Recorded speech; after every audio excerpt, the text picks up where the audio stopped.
এবার বৈজ্ঞানিক উপায়ে বাচ্চা নেবে শ্রদ্ধা, খরচ পড়বে 20 লক্ষ টাকা। হ্যালো গাইস, কি অবস্থা সবার? আশা করি প্রত্যেকে অনেক ভালো আছেন।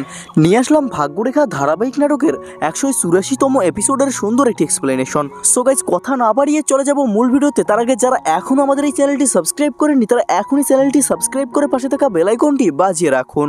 সো গাইস, 184 নম্বর এপিসোডের শুরুতে আমরা দেখতে পারবো কীর্তি শ্রদ্ধাকে অপমান করায় শ্রদ্ধা রান্নাঘরে কান্না করছে, আর সেখানে তার মা গিয়ে তাকে সান্ত্বনা দেয় এবং বলে, শ্রদ্ধা তুমি কান্না করছো কেন? তোমার তো এতে কোনো দোষ নেই। সেই মুহূর্তে অভয় সেখানে এসে বলে, অবশ্যই শ্রদ্ধার দোষ রয়েছে, কারণ সে এত অপমানিত হওয়ার পরেও কীর্তির বাচ্চার জন্য সে পাগল, তাকে সে অনেক ভালোবাসে। অন্যদিকে আমরা দেখতে পাই ঋতু এবং বরুণের মা মিলে গল্প করছে। তারা দুজনেই বলছিল কীর্তি কাজটা একদমই ঠিক করেনি, কীর্তি বারবার শ্রদ্ধার সাথে এমনটাই করে। এরপর বরুণের মা ঋতুকে তরকারি কাটতে বলে বাচ্চাকে কোলে নিয়ে সেখান থেকে চলে যায়। আবার অন্যদিকে আমরা দেখতে পাই কীর্তি শ্রদ্ধাকে এইভাবে অপমান করার কারণে বরুণ কীর্তির উপর রাগ হয়ে আছে এবং কীর্তিকে বলছে, তুমি কিভাবে পারলে তোমার বোনকে এসব কথা বলতে? তুমি কাজটা একদমই ঠিক করনি। ঠিক সেই মুহূর্তে তাদের রুমে কীর্তির মা প্রবেশ করে এবং এসে বলে, কীর্তি তুমি পারো শ্রদ্ধার সব সমস্যার সমাধান করে দিতে। তখন কীর্তি বলে, কিভাবে? তখন কীর্তির মা বলে, তুমি তোমার বোনের জন্য আবারও একটা বাচ্চা জন্ম দাও আর সেই বাচ্চা শ্রদ্ধাকে দিয়ে দাও। তখন কীর্তি তার মায়ের সাথে অনেকটাই রেগে যায় এবং রেগে গিয়ে বলে, আমি কিভাবে আবারও বাচ্চা জন্ম দিব? আমি 9 মাস আবারও কষ্ট করতে পারবো না। অন্যদিকে আমরা দেখি সোনিয়া শ্রদ্ধা এবং অভয়কে ধন্যবাদ দিচ্ছিল, কারণ তারা আবারও তাকে তাদের বাড়িতে থাকতে দিয়েছে এবং ক্ষমা করে দিয়েছে। আর ঠিক সেই মুহূর্তে কীর্তি সেখানে উপস্থিত হয় এবং কীর্তি এসে বলে, দিদু আমি তো তোমাকে কখনোই ক্ষমা করব না, কারণ তুমি মাকে আবোল তাবোল বুঝিয়ে আমার কাছে পাঠিয়েছো। তুমি কিভাবে ভাবলে আমি তোমার জন্য আবারও বাচ্চা জন্ম দিব? আমি 9 মাস কিভাবে আবারও কষ্ট করব?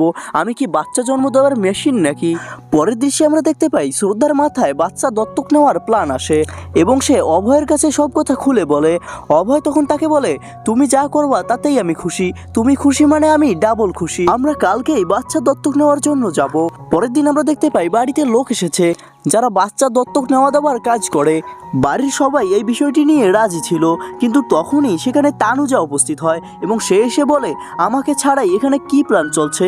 তখন শ্রদ্ধা বলে, আমরা বাচ্চা দত্তক নেওয়ার সিদ্ধান্ত নিয়েছি।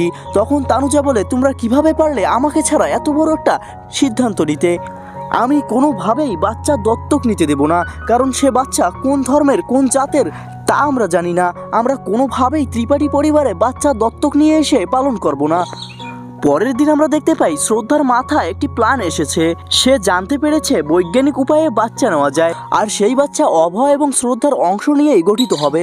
শ্রদ্ধা তখন তার প্ল্যানের কথা বাড়ির সবাইকে জানায়, তবে শ্রদ্ধার শাশুড়ি এই বিষয়টিতেও কোনোভাবে রাজি হতে চায় না। তবে বাড়ির সবাই এই বিষয়টি নিয়ে রাজি ছিল। তারা সবাই তানুজাকে বোঝাতে থাকে, এখন তো এরকমই হচ্ছে, বৈজ্ঞানিক উপায়ে এসে অনেকেই এই বিষয়গুলো করছে।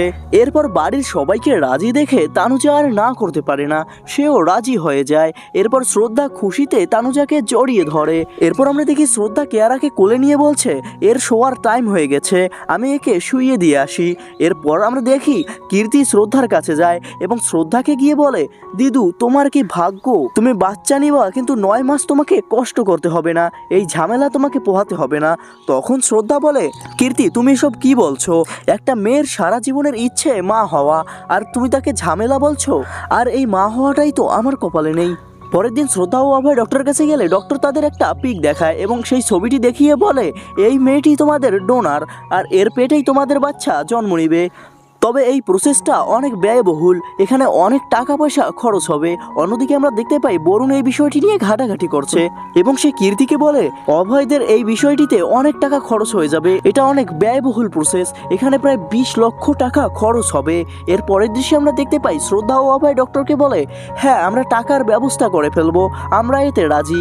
আবার অন্যদিকে আমরা দেখতে পাই কীর্তি বরুণকে বলছে, ওদের টাকা যাবে এটা নিয়ে তোমার এত মাথা ব্যথা কেন? ওদের সন্তানের জন্য ওরা এত টাকা খরচ করবে আর তুমি তোমার সন্তানের জন্য কিছুই করতে পারো না। এটি নিয়ে তাদের দুজনের মাঝে একটু ঝামেলা হয়।